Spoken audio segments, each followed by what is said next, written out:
Needless to say, although it takes several hours to reach my old camp with Rue, I've shot nothing. If the stream would settle down, fish might be an option, but the current is still too strong. As we stop to rest and drink water, I try to work out a solution. Ideally, I'd dump Peta now with some simple root gathering chore and go hunt, but then he'd be left with only a knife to defend himself against Cato's spears and superior strength. So what I'd really like is to try and conceal him somewhere safe, then go hunt, and come back and collect him. But I have a feeling his ego isn't going to go for that suggestion. Katniss, he says, we need to split up. I know I'm chasing away the game. Only because your legs hurt, I say generously, because really, you can tell that that's only a small part of the problem. I know, he says. So why don't you go on? Show me some plants to gather, and that way we'll both be useful. Not if Cato comes and kills you. I try to say it in a nice way, but it still sounds like I think he's a weakling. Surprisingly, he just laughs. Look, I can handle Cato. I fought him before, didn't I? Yeah, and that turned out great. You ended up dying in a mud bank. That's what I wanted to say, but I can't. He did save my life by taking on Cato after all. I try another tactic. What if you climbed up in a tree and acted as a lookout while I hunted? I say, trying to make it sound like a very important work. What if you show me what's edible around here and go get us some meat? He says, mimicking my tone. Just don't go far in case you need help. I sigh and show him some roots to dig. We do need food, no question. 1 apple, 2 rolls, and a blob of cheese the size of a plum won't last long. I'll just go a short distance and hope Cato is a long way off. I teach him a bird whistle, not a melody like Rue's, but a simple 2-note whistle, which we can use to communicate that we're all right. Fortunately, he's good at this. Leaving him with the pack, I head off. I feel like I'm 11 again, tethered not to the safety of the fence, but to Peta, allowing myself 20, maybe 30 yards of hunting space. Away from him, though, the woods become alive with animal sounds.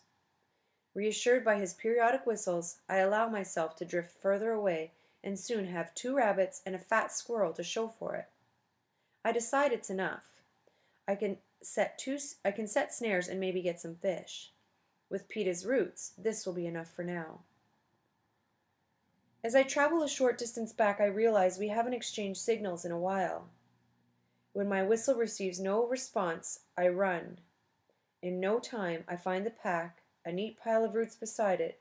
The sheet of plastic has been laid on the ground where the sun can reach the single layer of berries that covers it. But where is he? Peta! I call out in a panic. Peta!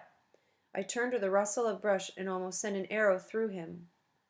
Fortunately, I pull my bow at the last second, and it sticks in an oak trunk to his left. He jumps back, flinging a handful of berries into the foliage. My fear comes out as anger. What are you doing? You're supposed to be here, not running around in the woods. I found some berries down by the stream, he says, clearly confused by my outburst. I whistled. Why didn't you whistle back? I snap at him. I didn't hear. The water's too loud, I guess, he says. He crosses and puts his hand on my shoulder. That's when I feel that I'm trembling. I thought Cato killed you, I almost shout. No, I'm fine. Peta wraps his arms around me, but I don't respond. Katniss? I push away, trying to sort out my feelings. If 2 people agree on a signal, they stay in range, because if one of them doesn't answer, they're in trouble, all right? All right, he says. All right, because that's what happened with Rue, and I watched her die, I say. I turn away from him, go to the pack, and open a fresh bottle of water, although I still have some in mine. But I'm not ready to forgive him. I notice the food. The rolls and the apples are untouched, but someone's definitely picked away at part of the cheese. And you ate without me?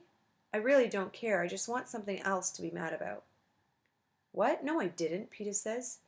Oh, and I suppose the apples ate the cheese, I say. I don't know what ate the cheese, Peta says slowly and distinctly, as if trying not to lose his temper. But it wasn't me. I've been down by the stream collecting berries. Would you care for some? I would, actually, but I don't want to relent too soon. I do walk over and look at them. I've never seen this type before. No, I have, but not in the arena. These aren't ruse berries, although they resemble them, nor do they match any I learned about in training. I lean down and scoop up a few, rolling them between my fingers. My father's voice comes back to me. Not these, Katniss. Never these. They're nightlock. You'll be dead before they reach your stomach. Just then the cannon fires. I whip around, expecting Peeta to collapse to the ground, but he only raises his eyebrows. The hovercraft appears 100 yards or so away. What's left of Fox-Face's emaciated body is lifted into the air. I could see the red glint of her hair in the sunlight. I should have known the moment I saw the missing cheese. Peeta has me by the arm, pushing me toward a tree. Climb. He'll be here in a second. We'll stand a better chance fighting him from above. I stop him, suddenly calm. No, Peeta. She's your kill, not Cato's. What? I haven't even seen her since the first day, he says. How could I have killed her? In answer, I hold out the berries.